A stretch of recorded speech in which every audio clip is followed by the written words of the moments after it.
마가복음 14장 6절에서 9절까지의 말씀을 저희 한 절씩 교독하시고 마지막 절을 함께 봉독하도록 하겠습니다. 제가 먼저 읽습니다. 예수께서 이르시되 가만두라. 너희가 어찌하여 그를 괴롭게 하느냐. 그가 내게 좋은 일을 하였느니라.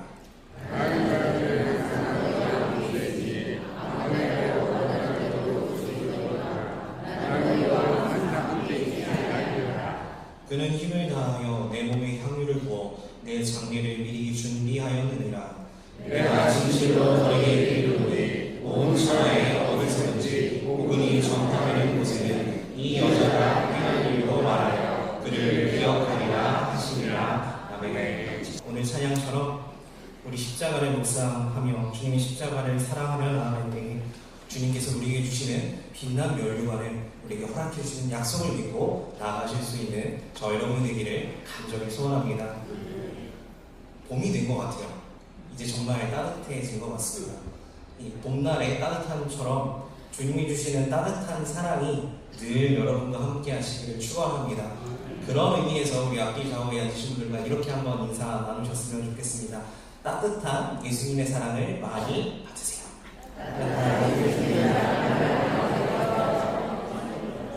벌써 4월입니다. 1년에 벌써 4분의 1이 지나갔죠.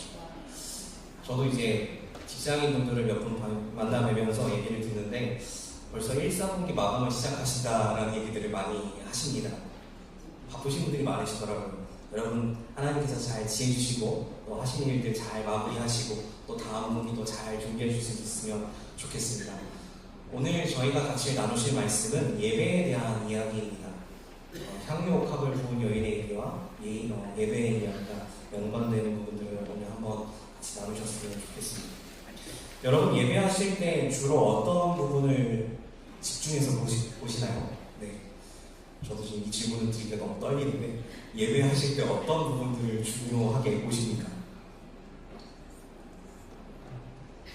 예전에 김은성 목사님께서 설교 시간에 이런 이야기를 잠깐 들려주셨어요. 정확하게 기억이 안 나서 제가 하는 표현대로 해석을 하겠습니다. 예배 시간에 참 다양한 분들이 많이 계신데 꼭 설교가 끝나면 찾아오셔가지고 이 얘기를 하신대요. 목사님 오늘 스토리 삐뚤어졌어요. 이 스토리 삐뚤어져가지고 거기에만 집중이 돼서 설교 말씀이 하나도 기억이 안 난다고 하시는 분들이 계셨다고 하십니다. 그런 분들 좀 계시죠? 지금 저도 이제 이런 거 하고 있는데 클러지 이거 십자가 시력 좋으신 분들은 아마 삐뚤어진 것도 보이실 것 같습니다. 넥타이가 좀 삐뚤어졌거나 단추가 좀 잘못 채워졌거나 물론 이제 저희가 잘 복장을 하긴 해야 됩니다. 시선이 글로 갈 수밖에 없기 때문에. 근데 거기에 집중이 되시는 분들이 계세요. 그것만 보이는 분들이 계시죠. 또 이런 분들도 계십니다. 예배 시간에 앉으셔가지고 시작하자마자 쭉 둘러보시는 분.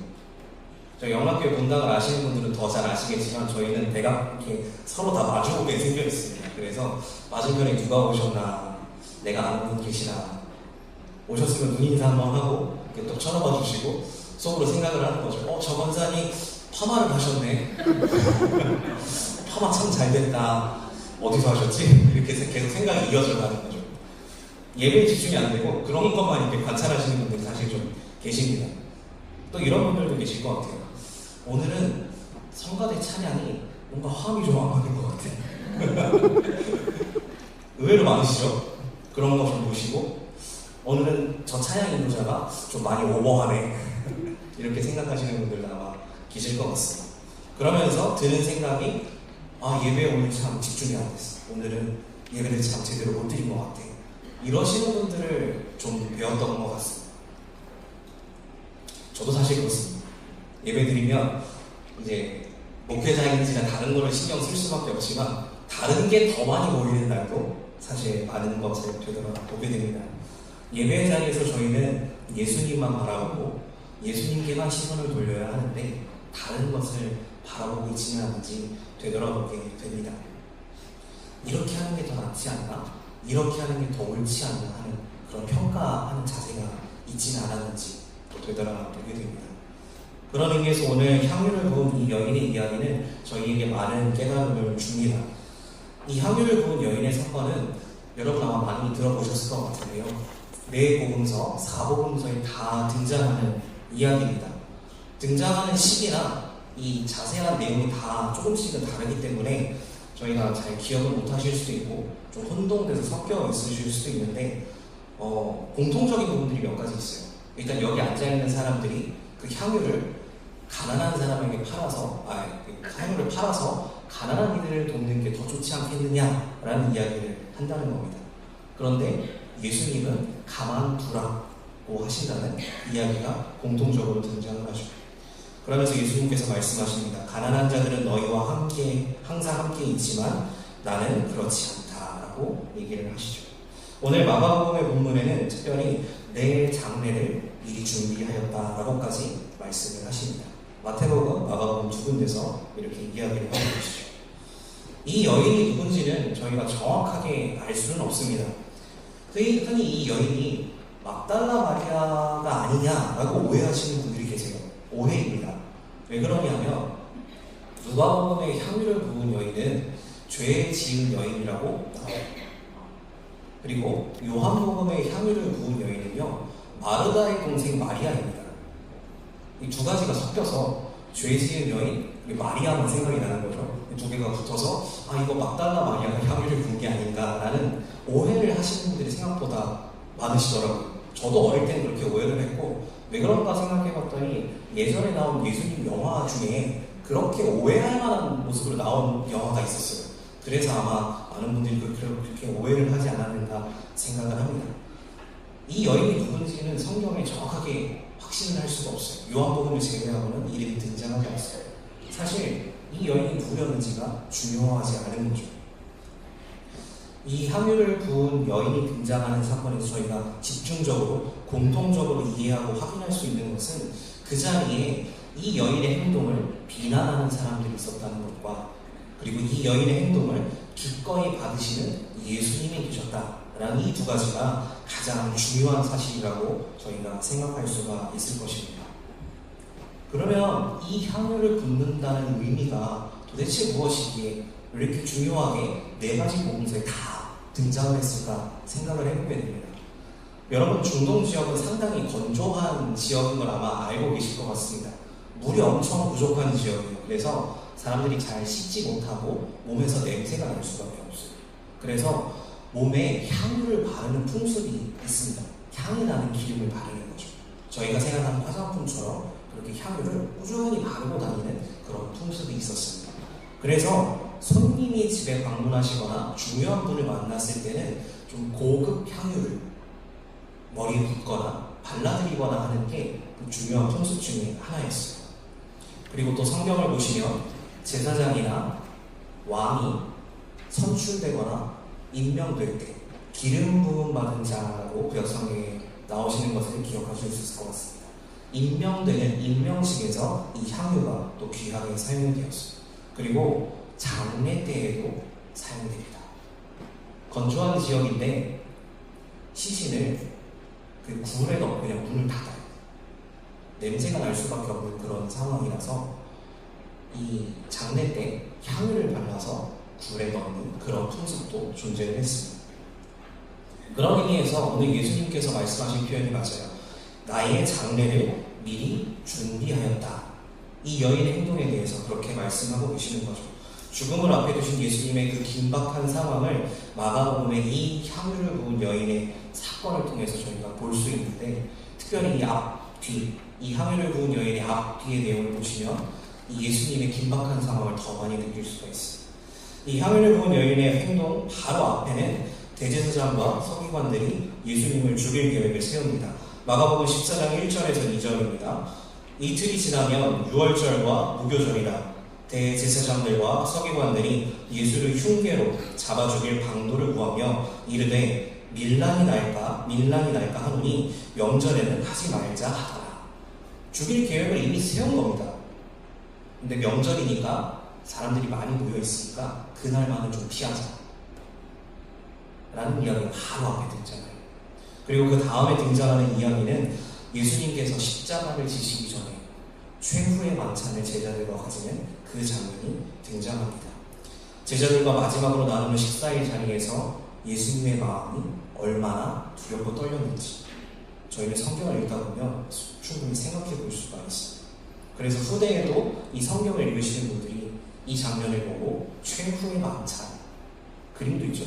최후의 만찬이라는 것으로 표현하지 않았습니다. 그러나 예수님은 이 십자가의 길을 묵묵히 걸어가야만 한다는 것을 그 마음에 굳게 확신하고 계십니다. 자신의 희생과 죽음이 온 인류 만물을 구원하는 구원의 약속이 될 거라시다는 것을 확신하고 계셨기 때문에 예수님께서 떡과 잔을 나누시는 장면 속에 담겨있는 그 비장한 결심을 하신 예수님의 모습을 한번 상상해 보셨으면 좋을 것 같습니다. 떡을 떼고 포도주를 나눠주면서 제자들을 쳐다보시면서 말씀하시는 십자가의 죽음이 담겨있는 그 의미를 자세하게 알려주고자 설명하시는 그 예수님의 표정과 말투와 음성을 한번 상상해 보시면 좋을 것 같습니다. 예수님의 숭고함이 느껴지는 것 같습니다. 마가복음 14장 22절에서 25절입니다.